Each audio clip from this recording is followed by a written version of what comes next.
تو ان ساتوں نوجوانوں نے بادشاہ کے سامنے کھڑے ہو کے ایک مختصر سا جملہ کہا ہے، ربنا، ہمارا رب، رب السماوات والارض، آسمان و زمین کا جو رب ہے، ہم نے اس کی ربوبیت کو تسلیم کیا ہے۔ اب یہ تمہارے جتنے ہیں معبود، ان میں سے اگر کوئی ربوبیت کر سکتا ہو تو بتا دو۔ ان ساتوں نوجوانوں نے ایک جملے میں اتنا بڑا سوال کھڑا کر دیا ہے کہ ظالم بادشاہ کے پاس اس کا کوئی جواب نہیں۔ لَن نَدْعُوَ مِن دُونِهِ إِلَٰهًا، آپ دیکھیں کتنا سخت بیان دیا ہے انہوں نے، ہم اپنے اس اللہ کے علاوہ کسی کو معبود مان ہی نہیں سکتے۔ یہ جرأت اور یہ ہمت اس بادشاہ کے سامنے کہ جو اپنی مملکت کے ایک ایک فرد کو کفر پہ اور شرک پر مجبور کرتا تھا، ان کے سامنے صاف کہہ دیا انہوں نے، ہرگز ہرگز ہم اللہ کے علاوہ کسی اور کو معبود نہیں مان سکتے۔ لقد قلنا اذا شططا، اگر ہم نے اللہ کے علاوہ کسی اور کو اپنا معبود مانا تو یہ ہم بہت بری بات کہنے والے بنیں گے، ہماری زبان سے اچھا جملہ نہیں بنے گا کہ اللہ کے علاوہ کوئی اور بھی معبود ہے۔ معبود ہے تو وہی جو آسمانوں کا رب ہے، معبود ہے تو وہی جو زمین کا رب ہے، اس کے علاوہ ہر کسی کو معبود نہیں مان سکتے۔ ان کا بیان جاری ہے ان نوجوانوں کا، انہوں نے کہا ہؤلاء قوم اتخذوا من دونه آلہۃ، یہ ہے ہماری قوم جس نے اللہ کے علاوہ اوروں کو اپنا معبود بنا لیا ہے، اور ہم اللہ کے علاوہ کسی اور کو معبود نہیں مان سکتے۔ پھر دیکھیے اسلام کی خوبی، کیونکہ یہ بھی اسلام کے ماننے والے تھے، حضرت عیسیٰ علیہ السلام کے دین پر تھے، انہوں نے کیا اہم دلیل پیش کی ہے، لولا یأتون علیہم بسلطان بین، اگر یہ اللہ کے علاوہ اوروں کو اپنا معبود مانتے ہیں تو اس پر کوئی مضبوط دلیل کیوں نہیں لے آتے؟ لائیں دلیل، کوئی دلیل تو پیش کریں۔ اور قیامت کی صبح تک غیر اللہ کے معبود ہونے پر یہ کوئی دلیل پیش کر ہی نہیں سکتے۔ لولا یأتون علیہم بسلطان بین، کوئی واضح دلیل کیوں نہیں لے آتے کہ یہ معبود ہیں؟ ان کی معبودیت پہ کوئی دلیل نہ پیش کی جا سکی ہے پہلے، اور نہ آج، اور نہ قیامت تک ان کی معبودیت کو تسلیم کرنے کے لیے کوئی دلیل ہے ہی نہیں۔ اگر دلیل ہے تو صرف اور صرف اللہ کی معبودیت کو تسلیم کرنے کے لیے دلیل ہے۔ فمن اظلم ممن افترى على الله كذبا، وہ نوجوان تقریر کرتے ہوئے کہہ رہے ہیں اس سے بڑا ظالم کون انسان ہو سکتا ہے جو اللہ پر جھوٹا الزام لگائے۔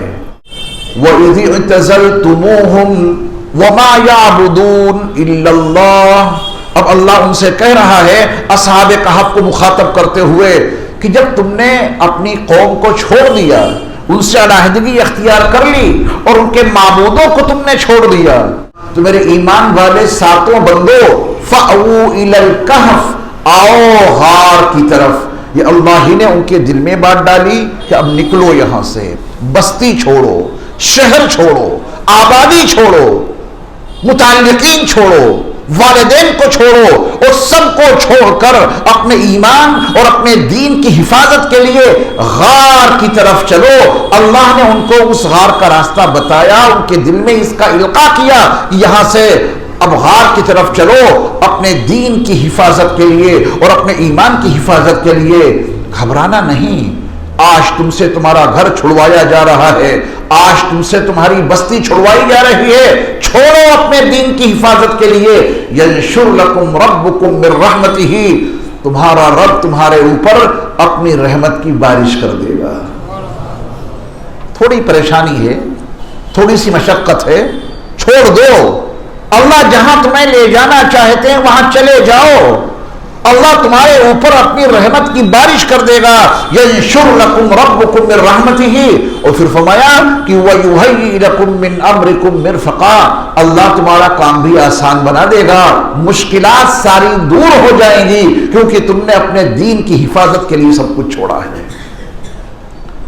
علماء نے لکھا ہے کہ اس دور میں جب اصحاب کہف کے سامنے دین کی حفاظت کی خاطر یہ مشکلات پیش آئیں، انہوں نے غار میں جا کے پناہ لی۔ آج کے دور کے غار بھی سمجھ لیجئے، اس دور میں پہاڑوں کے اندر جا کے چھپے تھے وہ، وہ ان کے دین کی حفاظت کا ذریعہ بنے تھے، وہ غار ان کے دین کی حفاظت کا ذریعہ بنا تھا۔ آج کے دور کے جو غار ہیں ان کو بھی جاننا ضروری ہے۔ اگر ان غاروں میں جا کے آج کے دور میں پناہ لے لی تو آپ کا دین محفوظ رہے گا، آپ کا ایمان بھی محفوظ رہے گا، ورنہ دین اور ایمان کو خطرے میں ڈالنے کے لیے اور دین اور ایمان کو ہم سے اور آپ سے چھیننے کے لیے سازشیں وہی رچی جا رہی ہیں جو اب سے 1450 سال پہلے مکہ مکرمہ میں برپا کی گئی وہ سازشیں، اور اصحاب کہف کے ساتھ میں جو کچھ ہوا وہ تاریخ اپنے آپ کو دہرا رہی ہے۔ اصحاب کہف غار میں گئے تھے، مکے کے صحابہ ایمان والے حبشہ گئے تھے، پھر وہاں سے مدینہ منورہ گئے تھے۔ ہمارے اور آپ کے لیے وہ کون سا غار ہے جس میں اپنے دین اور اپنے ایمان کی حفاظت کے لیے ہمیں اور آپ کو جانا ہی پڑے گا؟ علماء نے لکھا ہے کہ آج کے دور کے غار دو ہیں، مدارس اسلامیہ اور خانقاہیں، یہ دو غار ہیں آج کے دور کے۔ اپنے ایمان کو بچانے کے لیے اگر آپ مدارس اسلامیہ اور وہاں کے علماء سے مربوط ہو گئے تو آپ کا دین و ایمان بچ سکتا ہے، ورنہ دین و ایمان پہ ڈاکہ ڈالنے کے لیے وہ خطرناک سازشیں چلی جا رہی ہیں کہ دین اور ایمان کے نام پر پتہ نہیں کتنا آڑ کباڑ امت کے ذہنوں میں اتارا جا رہا ہے۔ اگر ان غاروں میں چلے گئے جہاں صحیح معنوں میں قرآن کی تفسیر سکھائی جاتی ہے، جہاں حقیقت میں اصلی دین سکھایا جاتا ہے تو آپ کا دین محفوظ رہے گا، ورنہ دین محفوظ نہیں رہ پائے گا۔ شکلیں دین کی رہ سکتی ہیں، اصل دین سے آپ بالکل دور جا چکے ہوں گے، یا تو مدارس کے نظام سے وابستہ ہو جائیں یا خانقاہی نظام سے وابستہ ہو جائیں، کیونکہ دونوں جگہوں پر قال اللہ اور قال الرسول کو عنوان بنا کر بات کی جاتی ہے۔ ذہنی اور فکری اور خیالاتی باتیں نہیں بتائی جاتی کہ جو جی میں آیا اسے دین بنا دیا جائے، نہیں، وہاں جو قرآن سے ثابت ہے وہ دین پڑھایا جاتا ہے، جو حدیث سے ثابت ہے وہ دین پڑھایا جاتا ہے، جو فقہ اسلامی سے ثابت ہے وہ دین پڑھایا جاتا ہے۔ اگر ہم نے اور آپ نے آج کے اس نامساعد ماحول میں مدرسوں میں پناہ لے لی، خانقاہوں میں پناہ لے لی، بس یہ دو غار ہیں ہمارے دین کی حفاظت کے، یہاں چلے گئے تو دین بچے گا، ورنہ نہ جانے کتنے وسیم رضوی اس دھرتی پر پیدا ہو جائیں گے اور انہیں کوئی روک نہیں سکتا۔ نہ جانے کتنے وسیم رضوی پیدا ہو جائیں گے اور ہو رہے ہیں۔ یہ دین اس کا کیوں نہیں بچا؟ یہ کہے کہ آگے نہیں بڑھا جا سکتا کہ وسیم کوئی پاگل انسان تھا، نہیں، اس پر محنت کی گئی اور وہ ان دونوں غاروں میں سے کسی غار میں پناہ لینے نہیں پہنچا، اپنے دین اور ایمان سے ہاتھ دھو بیٹھا جو بھی تھا اس کے پاس۔ تو میرے ایمان والے بھائیوں، آج کے دور میں اپنے دین اور ایمان کی حفاظت کے لیے ان دونوں غاروں سے آپ کو وابستہ ہونا ہی پڑے گا۔ اس کا یہ مطلب نہیں کہ آپ جا کے مدرسوں میں داخلہ لے لیں، نہیں، مدرسوں کے جو علماء ہیں ان سے رابطہ ضابطہ رکھیے اور ان سے دین سیکھیے۔ کوئی مشکل کام ہے کیا؟ جب دین سیکھنا ہی ہے تو کیوں نہ علماء سے سیکھ لیا جائے؟ آسان سی بات ہے کہ آپ کا اس غار میں آپ کی حفاظت ہو جائے گی۔ جو خانقاہیں ہیں جہاں قال اللہ اور قال الرسول کے ساتھ ساتھ نفوس کا تزکیہ اور روحوں کا تصفیہ ہوتا ہے، آپ ان سے رابطہ قائم کر لیں، انشاءاللہ آپ کا دین و ایمان محفوظ رہے گا۔ اس کے علاوہ کوئی تیسرا غار ہے ہی نہیں جہاں آپ کے ایمان کی حفاظت ہو سکے اور آپ صحیح دین پر قائم رہ سکیں۔ اللہ ہمیں اور آپ کو اس کا شعور عطا فرمائے۔ تو اللہ نے کہا کہ آؤ غار کی طرف، تمہارا اللہ تم پر اپنی رحمتوں کی بارش کر دے گا اور تمہارے لیے تمہارا کام بہت آسان بنا دے گا۔ ابھی میں آپ کو غار دکھاؤں گا تو اللہ تعالیٰ نے اب اس غار کی منظر کشی کی ہے۔ جب میں وہاں پہنچا اس غار کے پاس، ہر زاویے سے میں نے اس کا جائزہ لیا۔ رب کعبہ کی قسم، قرآن مجید نے اس غار کا جو جغرافیہ بتایا، جو اس کا منظرنامہ بتایا، ٹھیک اسی طرح وہ غار وہاں موجود ہے۔ 7 نوجوان ہیں، ان کا کتا بھی ساتھ میں ہے جو حفاظت کے لیے ہے۔ کتا چوکھٹ پر دہلیز پر بیٹھ گیا اور یہ 7 نوجوان اندر گئے اور جانے کے بعد لیٹ گئے۔ جہاں پر وہ لیٹے تھے وہ جگہ بھی آپ کو دکھاؤں گا، وہ جگہ محفوظ ہے، یہاں پر وہ 7 نوجوان لیٹے تھے۔ اب دیکھیے، اگر ان کو دھوپ لگ جائے تو سوتے ہوئے انسان پہ دھوپ پڑے تو اس کی آنکھ کھل جائے گی. آپ برآمدے میں لیٹے ہوں جہاں دھوپ کی شعائیں پہنچتی ہوں سورج کی, تیزی سے آپ سو رہے ہیں, جیسے ہی سورج کی شعائیں آپ پہ پڑیں گی تو آپ کی آنکھ کھل جائے گی. اور ان کو تو 309 سال تک سلانا ہے. اللہ کو منظور ہے کہ یہ 309 سال تک یہاں سوئیں. اگر ان پہ دھوپ پڑی تو ان کے بدن, ان کی جلد کو نقصان پہنچے گا. تو اللہ تعالیٰ سورج کا نظام بتا رہا ہے کیسے غار میں اللہ نے ان کو پہنچایا کہ وَتَرَى الشَّمْسَ إِذَا طَلَعَتْ. تم دیکھو گے, کوئی پیچیدہ فلسفہ نہیں ہے, اپنی آنکھوں سے دیکھو گے. جب سورج طلوع ہوتا ہے, ان کا غار ایسے موقع پر ہے کہ جب سورج طلوع ہوتا ہے تو تَزَاوَرُوا عَنْ كَهْفِهِمْ ذَاتَ الْيَمِينِ, دائیں جانب ان کے غار سے ہو کے گزر جاتا ہے. سورج کی شعائیں ڈائریکٹ غار کے اندر داخل نہیں ہوتی. اللہ اکبر. اللہ نے ایسے غار میں ان کو پہنچایا کہ سورج جب نکلے تو دائیں جانب سے قطر کے نکل جائے, اس کی شعائیں غار کے اندر اس مقام پر نہ پہنچیں جہاں اصحاب کہف آرام فرما رہے ہیں. اور پھر آگے فرمایا کہ وَإِذَا غَرَبَتْ, جب سورج غروب ہوتا ہے. ہمارے اور آپ کے بعض گھر ایسے ہوتے ہیں کہ جب سورج نکلتا ہے تو دھوپ نہیں آتی, جب غروب ہونے کا وقت آتا ہے, غروب ہونے کی تیاری کرتا ہے تو دھوپ آ جاتی ہے. تو اللہ نے فرمایا کہ جب سورج طلوع ہوتا ہے تو دائیں جانب سے قطر کے نکل جاتا ہے, وہاں دھوپ نہیں پہنچتی. اور جب غروب کا وقت آتا ہے تو اللہ کا فرمان ہے تقرضهم ذات الشمال, بائیں جانب سے ان کو کاٹ کر سورج آگے نکل جاتا ہے, اس کی شعائیں آگے نکل جاتی ہیں. طلوع ہونے سے لے کے زوال تک ان پر دھوپ نہیں پڑتی, اور زوال سے لے کے غروب تک ان پر دھوپ نہیں جاتی. اللہ رب العزت نے ان کو ایسے غار میں آرام کرنے کے لیے بھیجا تھا. جب آپ ارادے کریں گے تو اللہ تعالیٰ کی رحمت آپ پر بھی نازل ہوگی. ارادہ کیجئے کہ دین علماء سے, مدارس والے, ذمہ داروں سے سیکھنا ہے ہمیں. پھر دیکھیے اللہ تعالیٰ کی کیسی نصرت آپ کے ساتھ میں آتی ہے. آپ مشائخ سے وابستہ ہو جائیں, دل کی آنکھیں کھل جائیں گی, حقیقت منکشف ہو جائے گی. وَهُمْ فِي فَجْوَةٍ مِّنْهُ, یہ لفظ میں وہی جا کے سمجھا جب میں اصحاب کہف کے غار میں گیا کہ یہ اصحاب کہف اس غار کے کشادہ حصے میں تھے. وَهُمْ فِي فَجْوَةٍ مِّنْهُ, یہ فجوہ کیا ہے؟ فجوہ کہتے ہیں عربی زبان میں کشادہ جگہ کو. اس غار کے اندر وہ کون سی کشادہ جگہ ہے جہاں پہ یہ ساتوں نوجوان لیٹے سوئے اور سوتے ہی رہے, 309 سال کے بعد بیدار ہوئے. وہ فجوہ بھی آپ کو ہم دکھائیں گے کہ یہ ہے کشادہ جگہ اس غار کی جہاں یہ ساتوں نوجوان سوئے تھے. وَهُمْ فِي فَجْوَةٍ مِّنْهُ, اور یہ اس غار کے کشادہ حصے میں آرام کر رہے تھے.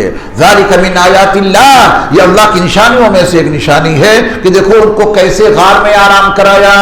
طلوع آفتاب سے لے کر دوپہر تک کوئی موقع ایسا نہیں کہ سورج ان کے اوپر اس کی شعائیں پڑیں, اور زوال سے لے کر کے غروب آفتاب تک کوئی ایسا موقع نہیں کہ سورج کی شعائیں ان کے اوپر جا کے پڑیں. تھے وہ کشادہ جگہ میں. سانس لینے کے لیے تر و تازہ ہوا چاہیے, تو اللہ رب العزت نے ان کے غار کے اندر سے ایک دہانہ بنایا. اس دہانے کو جا کے اوپر اللہ نے کھولا, پہاڑ کے بالکل اوپری حصے میں. ہوا کی کراسنگ کا اتنا زبردست سسٹم ہے جو اللہ نے قدرتی طور پہ وہاں پہ بنایا ہے. اس غار کے اندر اللہ نے ان کو رکھا. سورج کی شعائیں نہ پڑیں, جسم کو تکلیف ہوگی. تازہ ہوا اس اوپر کے دہانے سے آئے اور نکل کے دروازے سے باہر چلی جائے, اور دروازے سے ہوا آئے اس دہانے کے ذریعے اوپر نکل جائے, اور یہ اصحاب کہف سکون کی نیند وہاں سوتے رہے. اللہ رب العزت کا فرمان ذالک من آیات اللہ, یہ اللہ کی نشانیوں میں سے ایک نشانی ہے. اور حقیقت یہ ہے کہ من یہد اللہ فہو المہتد, بس جسے اللہ ہدایت دیں وہی ہے ہدایت یافتہ. دعویٰ چاہے بھی کوئی کر دے کہ صاحب میں ہدایت یافتہ ہوں, اللہ جسے ہدایت دیں وہی ہدایت یافتہ ہے. وَمَن يُضْلِلْ فَلَن تَجِدَ لَهُ وَلِيًّا مُرْشِدًا, اور جسے اللہ گمراہ کر دیں کبھی بھی آپ اس کے لیے کوئی سرپرست نہیں پا سکتے اور کوئی اس کو راستہ بتانے والا آپ کو نہیں مل سکتا. جسے اللہ گمراہ کر دیں اسے کون ہدایت پر لا سکتا ہے؟ دعا کیجئے کہ اللہ ہمیں اور آپ کو پوری زندگی ہدایت پر گامزن رہنے کی توفیق عطا فرمائے. اللہ نے بتایا کہ ہم نے ان 7 نوجوانوں کو اس غار میں اس شان و شوکت کے ساتھ سلایا کہ جب وہ سو رہے تھے اگر آپ کا گزر اس غار کے پاس سے ہوتا اور آپ جھانک کر دیکھتے کہ اندر 7 نوجوان لیٹے ہیں، دروازے کے ٹھیک سامنے وہ فجوہ ہے جس میں وہ لیٹے تھے 7 نوجوان. قرآن نے منظرنامہ بتایا وَتَحْسَبُهُمْ أَيْقَاظًا، اگر تم انہیں دیکھ لیتے اس زمانے میں جبکہ وہ وہاں سو رہے تھے تو تمہیں گمان ہوتا کہ یہ تو جاگ رہے ہیں. وَتَحْسَبُهُمْ أَيْقَاظًا، اگر تم انہیں دیکھتے تو دیکھ کر کیا محسوس ہوتا کہ 7 نوجوان جاگ رہے ہیں، ان کی آنکھیں کھلی ہیں. پھر دروازے پہ کتا بیٹھا ہوا ہے، اس کے بیٹھنے کا انداز ایسا ہے کہ بس ابھی حملہ کر دے گا آنے والے پر. حالانکہ ان نوجوانوں کے ساتھ اللہ نے اس کتے پر بھی نیند طاری کر دی تھی. کتا اسی حالت میں بیٹھے بیٹھے سوتا رہا، 7 نوجوان فجوہ میں لیٹے لیٹے سوتے رہے اور سوئے شان و شوکت کے ساتھ کہ وَتَحْسَبُهُمْ أَيْقَاظًا، اگر تم انہیں دیکھتے تو تمہیں محسوس ہوتا کہ یہ جاگ رہے ہیں.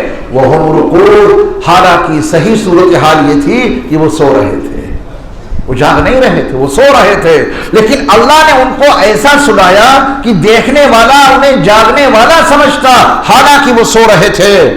وَنُقَلِّبُهُمْ ذَاتَ الْيَمِينِ، ہم انہیں کروٹیں دیتے رہے. اللہ اکبر، ہم انہیں کروٹیں دیتے رہے دائیں جانب وذات الشمال، اور بائیں جانب. 309 سال تک اللہ نے ان کو ایک ہی کروٹ پر نہیں سلایا، لیکن جو کروٹیں دے رہا ہے وہ ان کی نگرانی کر رہا ہے. اور جن 7 نوجوانوں کو کروٹیں دی جا رہی ہیں انہیں پتہ بھی نہیں چل رہا کہ کوئی کروٹ دینے والا ہمیں کروٹ دے رہا ہے.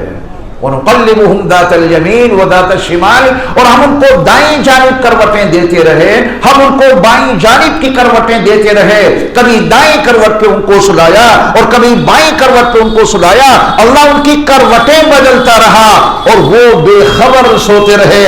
309 سال تک وہ وہاں سوئے ہیں. اللہ کا اپنا نظام ہے. ہم اور آپ تو دنیا میں اب آئے ہیں، 9 مہینے جہاں وقت گزارا ہے ہم نے اور آپ نے، وہاں ہم نے اور آپ نے نہ جانے کتنی کروٹیں لی ہیں، لیکن ایک کروٹ بھی یاد نہیں. ماں کے پیٹ میں بہت ساری کروٹیں لی ہیں نا، کوئی کروٹ یاد ہے؟ اگر کسی کی آنکھ میں کوئی معمولی سی تکلیف ہو جائے، آئی سرجن کو جا کے وہ دکھائے اور آئی سرجن آنکھ کا ڈاکٹر کہے کہ آپ کی آنکھ کا آپریشن ہوگا، اس کے علاوہ کوئی علاج نہیں، تو مریض نے کہا کہ میں آنکھ کا آپریشن ضرور کراؤں گا، لیکن میری ایک شرط ہے جو آپ کو ماننی پڑے گی. جب میری آنکھ کا آپ آپریشن کریں تو میری کھوپڑی کو فکس نہ کیجیے گا. جب آپ آپریشن کریں گے تو میں اپنی کھوپڑی کو مسلسل ہلاتا رہوں گا. میرے ایمان والے بھائیوں، انصاف سے بتانا وہ ڈاکٹر اس سے کیا کہے گا؟ میرے خیال سے یہ کہے گا کہ اپنی آنکھ کا علاج بعد میں کرانا، پہلے اپنے دماغ کا علاج کرا کے آپ پاگل ہو گیا ہے کیا؟ جب میں تیری آنکھ کے نازک پردے پر نشتر چلا رہا ہوں گا اور تو اپنی کھوپڑی کو ہلائے گا، جو تھوڑا بہت دکھ رہا ہے نا اس سے بھی تو ہاتھ دھو بیٹھے گا، ہے نا حقیقت؟ اس وقت سر ہل نہیں سکتا، ہلائے گا تو نقصان پہنچ جائے گا. آپ غور فرمائیں کہ اس دنیا میں آنے سے پہلے ہم نے اور آپ نے ماں کے پیٹ میں جو اپنا وقت گزارا ہے، کیا ہمارے اور آپ کے اللہ نے ہماری اور آپ کی ماؤں کو اس کا پابند بنایا تھا کہ 9 مہینے تک سیدھی لیٹ کے رہنا، حرکت مت کرنا، کروٹ مت لینا، تمہارے لاڈلے کی آنکھیں بنانے جا رہا ہوں، اگر تم نے کروٹ لی تو تمہارے لاڈلے کی آنکھ خراب ہو جائے گی، کروٹ مت لینا، میں تمہارے لاڈلے کے کانوں کے نازک پردے بنانے جا رہا ہوں. اے خاتون، اگر تو نے کروٹ لی تو تو تیرے لاڈلے کے کانوں کے پردے خراب ہو جائیں گے.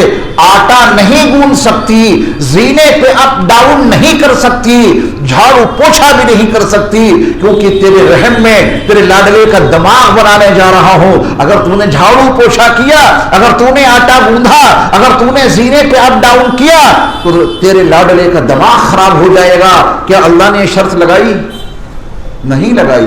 ہماری اور آپ کی مائیں آٹا گونتی رہی اور ان کے پیٹ میں, ان کے رحم میں ہمارا اللہ ہماری اور آپ کی نرم و نازک آنکھیں بناتا رہا. ہماری اور آپ کی مائیں جھاڑو پوچھا کرتی رہیں, گھر کے سارے کام انجام دیتی رہیں, اور ان کے رحم میں ہمارا اور آپ کا اللہ ہمارے اور آپ کے دماغ کی باریک باریک نسیں تیار کرتا رہا. وَنُقَلِّبُهُمْ ذَاتَ الْيَمِينِ وَذَاتَ الشِّمَالِ. اللہ نے ذمہ داری لی ہے کہ ان ساتوں نوجوانوں کو کروٹیں ہم دیتے رہے. اللہ نے ان کو کیسے کانوں پہ تھپکی دی, 309 سال تک مسلسل سکون کی نیند سوتے رہے. ماں اپنے لاڈلے کو کتنے پیار سے کروٹ دیتی ہے, بچے کو سلاتی ہے, ایک ہی کروٹ پہ بچہ سو رہا ہے, ماں کو پیار آ جاتا ہے. بڑے پیارے انداز میں, بہت اچھے انداز میں, بڑی احتیاط کے ساتھ وہ ماں اپنے پیارے لاڈلے کو کروٹ دے دیتی ہے, اور لاڈلا بے خبر سوتا رہتا ہے. اسے نہیں پتا چلتا کہ اس کی ماں نے اسے کروٹ دی ہے. میرے ایمان والے بھائیوں, اسی طرح ہمارا اللہ ان اصحاب کہف کو, ان ساتوں نوجوانوں کو نہ جانے کتنے پیار کے ساتھ دائیں جانب اور بائیں جانب کروٹیں دیتا رہا. انہیں پتا بھی نہ چلا کہ کوئی کروٹیں دے رہا ہے. 309 سال تک ایک ہی کروٹ پہ سوتے رہیں, ان کے بدن کو نقصان پہنچ سکتا ہے. ہمارے اللہ نے ان کو کروٹیں دی, دائیں جانب بھی اور بائیں جانب بھی. وَنُقَلِّبُهُمْ ذَاتَ الْيَمِينِ وَذَاتَ الشِّمَالِ. پھر فرمایا کہ وَقَلْبُهُمْ بَاسِطٌ ذِرَاعَيْهِ بِالْوَصِيدِ. وہ چوکھٹ ابھی دکھاؤں گا آپ کو, جس چوکھٹ پہ ان کا کتا پاؤں پسارے بیٹھا رہا. آنکھیں کھلی ہیں اس کی, بیٹھنے کا انداز یہ ہے کہ جو اندر ہیں لوگ, ان کی حفاظت کے لیے کتا مامور ہے. مجال نہیں کسی کی کہ وہ اندر قدم رکھ سکے. لوگ دور دور سے چلے جاتے تھے, اور اللہ کا منصوبہ بھی یہ تھا یہاں کوئی قریب نہ آئے, تو اس کتے کو اللہ نے ان کی چوکھٹ پہ پاؤں پسار کے بٹھا دیا. وَقَلْبُهُمْ بَاسِطٌ ذِرَاعَيْهِ بِالْوَصِيدِ. منظرنامہ اللہ نے ایسا حیبت ناک بنا دیا کہ لَوْ اطَّلَعْتَ عَلَيْهِمْ لَوَلَّيْتَ مِنْهُمْ فِرَارًا. اگر تم ان کے پاس جا کے دیکھتے, ہمت نہیں ہوتی تمہاری کہ وہاں ٹھہر کر ان کو دیکھ بھی لیتے.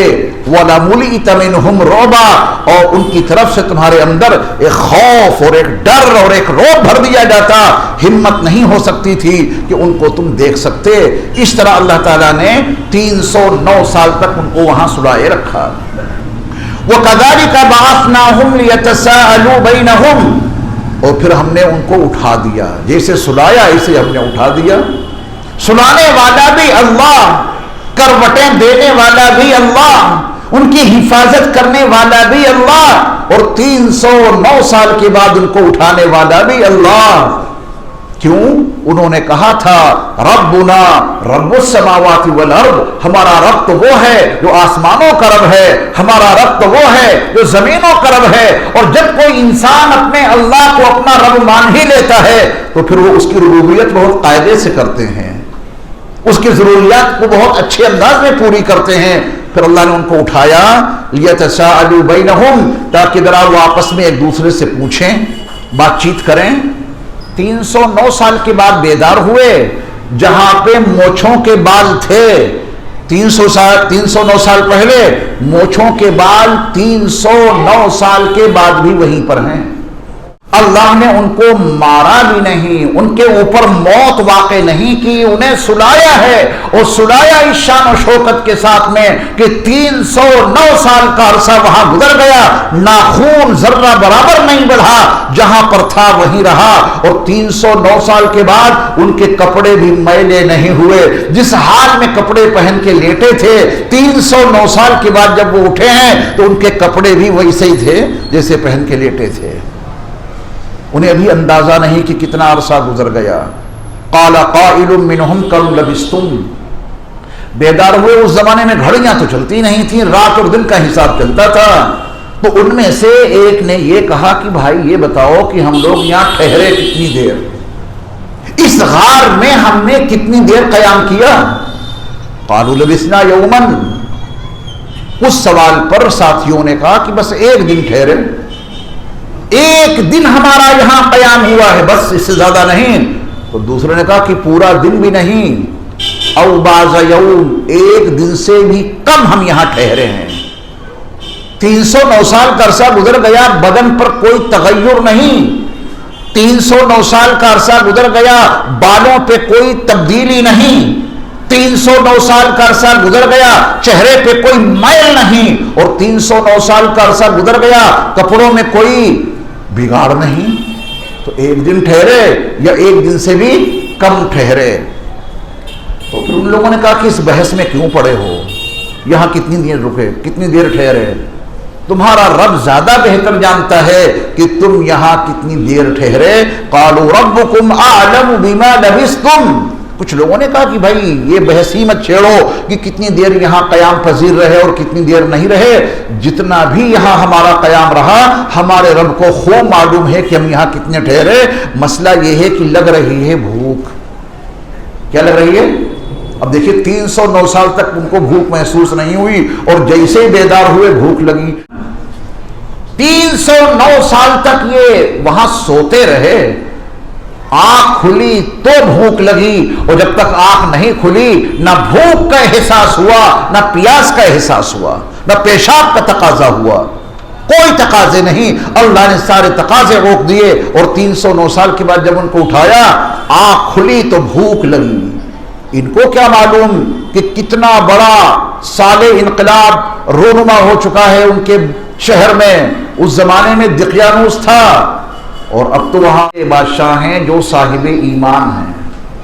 وہ مشرک بادشاہ تھا اور یہ صاحب ایمان بادشاہ ہیں.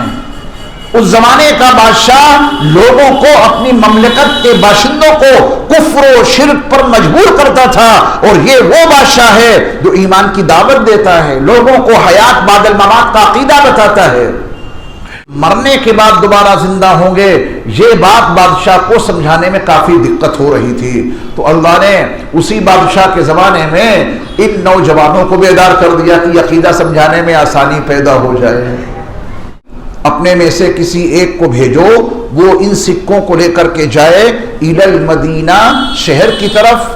فَلْيَنْظُرْ أَيُّهَا أَزْكَىٰ طَعَامًا, دیکھو جہاں پاکیزہ کھانا ملے وہاں سے لانا. ان کے ذہن میں وہی دقیانوس کی حکومت ہے, حرام کی دکانیں زیادہ, حلال کہاں ملے, دیکھ لینا جہاں پاکیزہ کھانا ہو سب سے بہتر اس دکان سے کھانا لانا, اس ہوٹل سے کھانا لانا. اور گفتگو نرم کرنا, وَلْيَتَلَطَّفْ, بات چیت بڑی نرم کرنا, کہیں تم کسی بات پہ غصہ ہو جاؤ, راز اپنا کھل جائے. وَلَا يُشْعِرَنَّ بِكُمْ أَحَدًا, تمہارے بارے میں اس کے ذریعہ سے کسی کو خبر نہ ہو جو کھانا لینے جا رہا ہے. بڑی احتیاط کے ساتھ اور بہت محتاط ہو کر کھانا لاؤ. کھانا اچھا اور پاکیزہ ہو, گفتگو بڑی نرم ہو, معاملہ سارا رازدارانہ ہو. یہ 3 باتیں بتائی انہوں نے. یہ سکے لے جاؤ, کھانا کیسا لاؤ, بڑا پاکیزہ, گفتگو کیسی ہو, بڑی نرم, اور اپنے بارے میں کسی کو خبر نہ ہونے پائے, تاکہ ہمارا معاملہ راز میں رہے, ہمارا راز ظاہر نہ ہونے پائے. کیوں؟ انہم ان یظہروا علیکم یرجموکم, کیونکہ اگر ان لوگوں کو ہمارے بارے میں کوئی سراغ لگ گیا کہ ہم وہ نوجوان ہیں جو بادشاہ دقیانوس کے زمانے میں مملکت سے فرار ہو گئے تھے اور وہ ہماری تلاش میں لگا ہوا ہے, اگر ہمارے بارے میں اسے کچھ پتا چل گیا تو یہ پتھروں سے مار مار کے ہمیں چکنا چور کرا دے گا. ان کے ذہن میں تو وہی بادشاہ ہے, ان کو نہیں معلوم کہ 309 سال گزر چکے ہیں, سال انقلاب رونما ہو چکا ہے. او یعیدوکم فی ملتہم ولن تفلحوا اذا ابدا, اور اگر تمہارا راز معلوم ہو گیا یا تو پتھروں سے مار مار کے چکنا چور کر دیں گے, یا پھر زبردستی تمہیں یہ اپنے دین میں واپس لے جائیں گے, اور پھر تم کبھی بھی کامیاب نہیں ہو سکتے. لہذا نہایت رازدارانہ انداز میں جاؤ, جا کر کے کھانا لے آؤ, پاکیزہ نرم گفتگو کرنا, تاکہ ہمارا راز ظاہر نہ ہونے پائے. لیکن اللہ کو منظور یہ تھا کہ ان کا راز ظاہر ہو جائے. بعض مرتبہ ہم کچھ چھپانا چاہتے ہیں، اللہ اسے ظاہر کرنا چاہتے ہیں، ہماری نظر وہاں تک نہیں جاتی جو اللہ کا منصوبہ ہوتا ہے۔ وہ اپنے منصوبے کو نہایت خفیہ انداز میں پائے تکمیل تک پہنچاتے ہیں اور بڑی دشوار گزار گھاٹیوں سے گزرنا پڑتا ہے۔ آپ دیکھیں یوسف علیہ السلام کا جو شہر تھا کنعان، وہاں بھی میں 2 مرتبہ گیا ہوں، اور کنعان سے 2.5 کلومیٹر کے فاصلے پر وہ جنگل تھا جہاں یوسف علیہ السلام کے بھائیوں نے ان کو کنویں میں ڈالا تھا۔ کنویں میں ڈالنے سے پہلے یوسف علیہ السلام کے بھائیوں نے ان کا کرتا اتار لیا تھا، کرتا اتار کے ان کو کنویں میں ڈال دیا اور ایک جانور ذبح کر کے اس کا خون ان کے کرتے میں لت پت کر کے رات کو ابا کے پاس روتے دھوتے پہنچے اور یہ کہا کہ یوسف کو بھیڑیا کھا گیا۔ یہ ہے اس کا کرتا جو خون میں لت پت ہے۔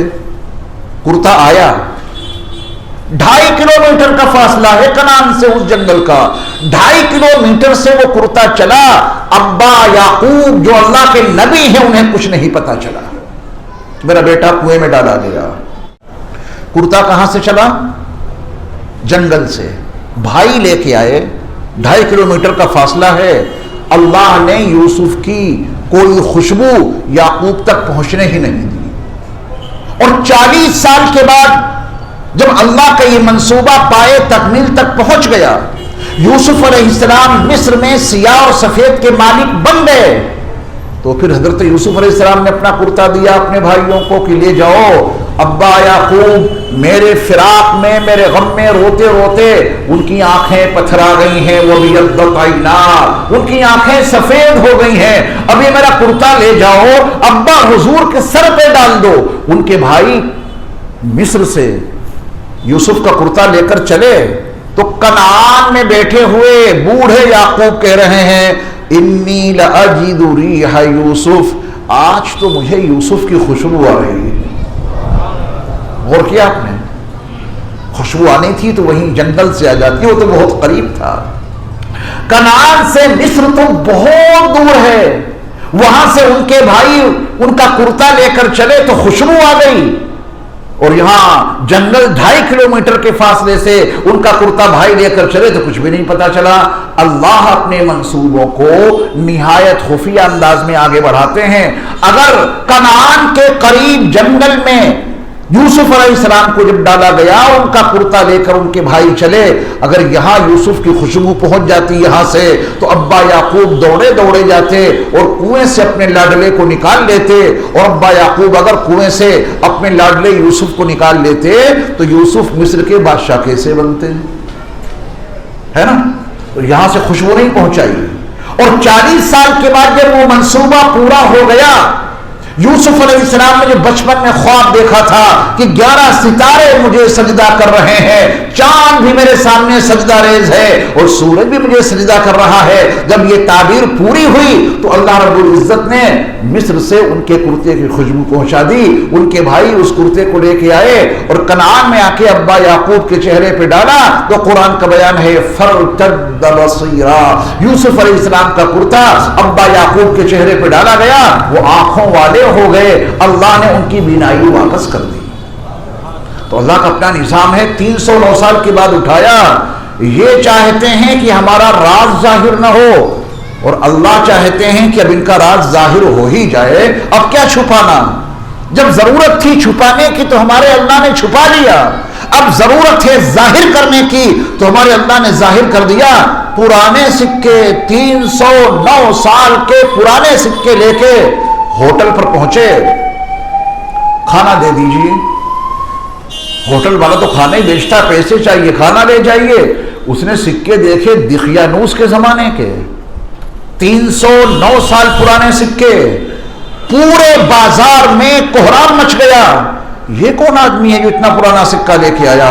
آپ ہی انصاف سے بتائیے، موجودہ حکومت نے جب کرنسی تبدیل کی، پرانی کرنسی پہ پابندی لگا دی، آج کوئی آدمی پرانا والا 500 کا نوٹ لے کر، پرانا والا 1000 کا نوٹ لے کر کریم ہوٹل میں کھانا لینے جائے کہ صاحب یہ پیمنٹ ہے، پیسے لیجئے اور ہمیں کھانا دے دیجئے، نہ صرف یہ کہ وہ پیمنٹ وصول نہیں کرے گا اس کے بارے میں چرچے شروع ہو جائیں گے، پاگل ہے، مجنون ہے، دیوانہ ہے، اسے ہوش نہیں کہ اتنے سال پہلے اس پوری کرنسی کو ختم کر دیا گیا، اب یہ نوٹ نہیں چلتے ہیں، اب تو نئے والے نوٹ چل رہے ہیں، پرانے نوٹ لے جانے کا کیا مطلب ہے؟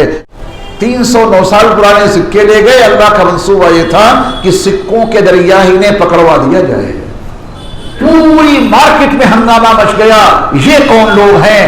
مفسرین نے لکھا ہے کہ ہوٹل والوں نے مل کر ان نوجوان کو بادشاہ کی خدمت میں جا کے پیش کر دیا، بادشاہ سلامت دیکھیے یہ تو دقیانوس کے زمانے کے سکے لیے گھوم رہے ہیں، آپ کے دور میں جو آپ کا سکہ رائج الوقت ہے وہ ان کے پاس ہے نہیں، ہم نے بہت کچھ پوچھا ان سے تو کہتے ہیں ہمارے پاس تو یہی ہے، اس کے علاوہ کوئی سکے ہیں ہی نہیں۔ اب آپ پوچھ تاچھ کیجئے کہ کون ہے، کیا نام ہے تمہارا، کتنے ساتھی ہو؟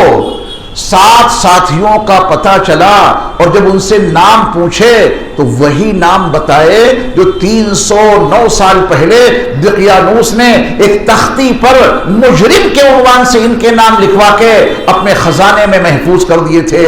ان کا قصہ سینہ بسینہ آگے بڑھ رہا تھا کہ 7 نوجوان تھے جو دقیانوس کے خوف سے بستی چھوڑ کے چلے گئے، نہ جانے کہاں چلے گئے، ان کا سراغ نہیں لگا، ان کا پتہ نہیں چلا، اور 309 سال کے بعد سکوں کے حوالوں سے انہیں پہچانا گیا، بادشاہ کی خدمت میں پیش کیا گیا، نام وہی نکلے جو تختی پر لکھے تھے۔ بادشاہ کے دل میں ان 7 لوگوں کی عظمتیں گھر کر گئیں۔ اور ساتھی کہاں ہیں؟ کہا کہ غار میں ہیں۔ 2 طریقے تھے، بادشاہ کہتا کہ ان سارے ساتھیوں کو لاؤ اور میری بارگاہ میں پیش کرو، میں ان سے ملاقات کرنا چاہتا ہوں، یہ بے ادبی تھی۔ بادشاہ نے کہا کہ ان کو یہاں نہیں لانا، مجھے لے کر ان کی بارگاہ میں چلو۔ اللہ ایسا ادب ہمیں اور آپ کو عطا کر دے، ہم بے ادب زیادہ ہو گئے تبھی ہمارے پاس کچھ ہے نہیں، با ادب با نصیب، آپ جتنا ادب کر لیں گے بڑوں کا، اللہ والوں کا، اسی قدر اللہ تعالیٰ آپ کو نواز دے گا۔ کمیٹی کے صدر صاحب امام صاحب سے ملاقات کرنے جاتے ہیں، یہ امام صاحب کو اپنے گھر بلاتے ہیں، بتائیے ڈرتے کیوں؟ جو کچھ ہو رہا ہے آج کل وہ میں آپ سے پوچھ رہا ہوں، یہی ہو رہا ہے۔ امام صاحب کو آرڈر ہے کہ میرے گھر آئیے گا اتنے بجے، اور خزانچی صاحب کا آرڈر ہے کہ امام صاحب اتنے بجے آنا، تنخواہ ملے گی۔ 15 منٹ امام صاحب لیٹ ہو گئے، دروازہ نہیں کھولا، کہا کہ ہم کہیں چلے گئے۔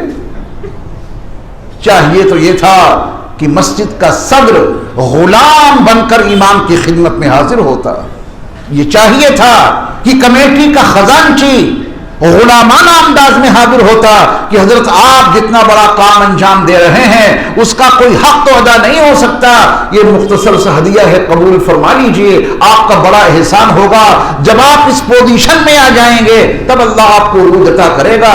اماموں کو ستا کر اور ان کی توہین کر کے اور علماء کو تذلیل کا شکار بنا کر آپ کبھی کامیاب نہیں ہو سکتے، بہت بڑی بھول ہے، اللہ مجھے اور آپ کو اس کا شعور عطا فرمائے۔ یہ سارا دار و مدار ادب اور احترام پر ہے، آپ بڑوں کا ادب اور احترام کریں گے تو اللہ آپ کی نسل میں دیندار پیدا کریں گے۔ تو وہ بادشاہ ان اصحاب کہف کو اپنے پاس بلا رہا ہے یا خود جا رہا ہے ان سے ملاقات کرنے کے لیے؟ جو اس کے اصحاب الامر ہیں، وزیر ہیں، ان کو ساتھ لیا اور بڑی عقیدت مندی کے ساتھ بڑا طویل ترین سفر طے کر کے غار میں جا کر کے ان اصحاب کہف سے ملاقات کی، ان سے ان کی زیارت کی، ان سے دعاؤں کی درخواست کی، ان سے گزارش کی کہ اب بستی میں چلو، گھر چلو۔